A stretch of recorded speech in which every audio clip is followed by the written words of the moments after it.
ഇന്ന് ഞാൻ വന്നിട്ടുള്ളത് ഒരു ഉരുളക്കിഴങ്ങ് കറീൻ്റെ റെസിപ്പി ആയിട്ടാണ്. തേങ്ങ വറുത്തരച്ചിട്ടുണ്ടാക്കുന്ന ഒരു കറിയാണ്. എങ്ങനെ ചെയ്യാൻ നോക്കാം.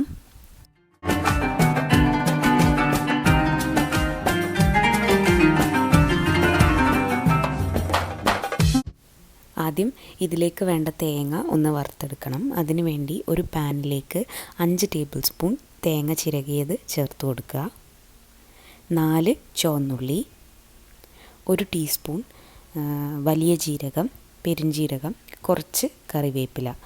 എന്നിട്ട് ഫ്ലെയിം ഓൺ ചെയ്ത് കൊടുത്തിട്ട് നല്ല ലോ ഫ്ലെയിമിൽ ഇതൊന്ന് വറുത്തെടുക്കുക. തേങ്ങ ഒന്ന് ചൂടായി തുടങ്ങിയാൽ അതിലേക്ക് 1/4 ടീസ്പൂൺ മഞ്ഞൾപ്പൊടി, 1/2 ടീസ്പൂൺ മല്ലിപ്പൊടി ഇതും കൂടെ ചേർത്തിട്ട് വീണ്ടും വറുത്തെടുക്കുക.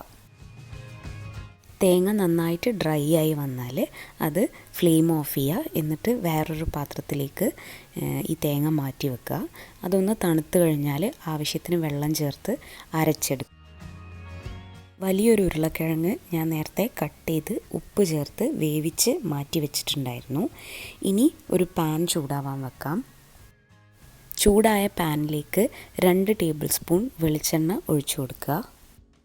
ചൂടായ വെളിച്ചെണ്ണയിലേക്ക് 3 അല്ലി വെളുത്തുള്ളി, ഒരു ചെറിയ പീസ് ഇഞ്ചി, ആവശ്യത്തിന് പച്ചമുളക്, കുറച്ച് കറിവേപ്പില ഇതെല്ലാം കൂടെ ഇട്ട് വഴറ്റിയെടുക്കുക. പച്ചമണം മാറി തുടങ്ങുമ്പം അതിലേക്ക് ഒരു സവാള പകുതി ചെറുതാക്കി കട്ട് ചെയ്തത് ചേർത്ത് കൊടുക്കുക. ഒരു തക്കാളി കട്ട് ചെയ്തത്, ആവശ്യത്തിന് ഉപ്പ്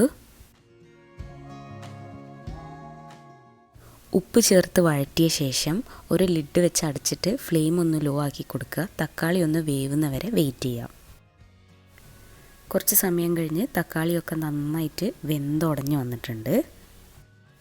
1/4 ടീസ്പൂൺ മഞ്ഞൾപ്പൊടി, 1 ടീസ്പൂൺ മല്ലിപ്പൊടി, 1/4 ടീസ്പൂൺ ഗരം മസാല ഇതെല്ലാം ചേർത്തിട്ട് നന്നായിട്ടൊന്ന് വഴറ്റി കൊടുക്കുക. മസാല പച്ചമണമൊക്കെ മാറി വരുമ്പം അതിലേക്ക് നേരത്തെ വേവിച്ച് വെച്ച ഉരുളക്കിഴങ്ങ് ചേർത്ത് ഒന്ന് വഴറ്റിയെടുക്കുക. 1/4 കപ്പ് തിളച്ച വെള്ളം, നേരത്തെ അരച്ചു വെച്ച തേങ്ങ, 1/2 കപ്പ് തിളച്ച വെള്ളം മിക്സിയുടെ ജാറിലേക്ക് ഒഴിച്ച് അതുകൂടെ ചേർത്ത് നന്നായിട്ടൊന്ന് മിക്സ് ചെയ്തെടുക്കുക.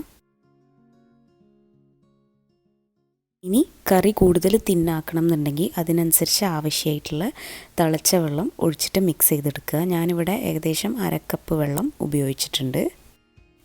കറി ഇതേ രീതിയിൽ തിളച്ച് വരുമ്പം ഫ്ലെയിം ഓഫ് ചെയ്യുക. ഇനി ഈ കറി ഒന്ന് വറവിട്ടെടുക്കണം. അതിനുവേണ്ടി പാൻ ചൂടാകുമ്പോൾ 2 ടേബിൾ സ്പൂൺ വെളിച്ചെണ്ണ ഒഴിച്ചു കൊടുക്കുക. ചൂടായ വെളിച്ചെണ്ണയിലേക്ക് 4-5 ചുവന്നുള്ളി, കുറച്ച് കറിവേപ്പില ഇതെല്ലാം ചേർത്തിട്ട് നന്നായിട്ട് വഴറ്റിയെടുക്കുക. ഉള്ളി കളറ് ഇതേ രീതിയിൽ മാറിക്കഴിഞ്ഞാൽ കറിയിലേക്ക് അതൊഴിച്ച് കറി അടച്ചു വെക്കുക. എന്നിട്ട് ഒരു 10 മിനിറ്റിന് ശേഷം സെർവ് ചെയ്യാം. നല്ല ടേസ്റ്റി ആയിട്ടുള്ള കറിയാണ്. നോമ്പിന് നമുക്ക് പത്തിരീൻ്റെ കൂടെ കഴിക്കാൻ പറ്റിയതാണ്.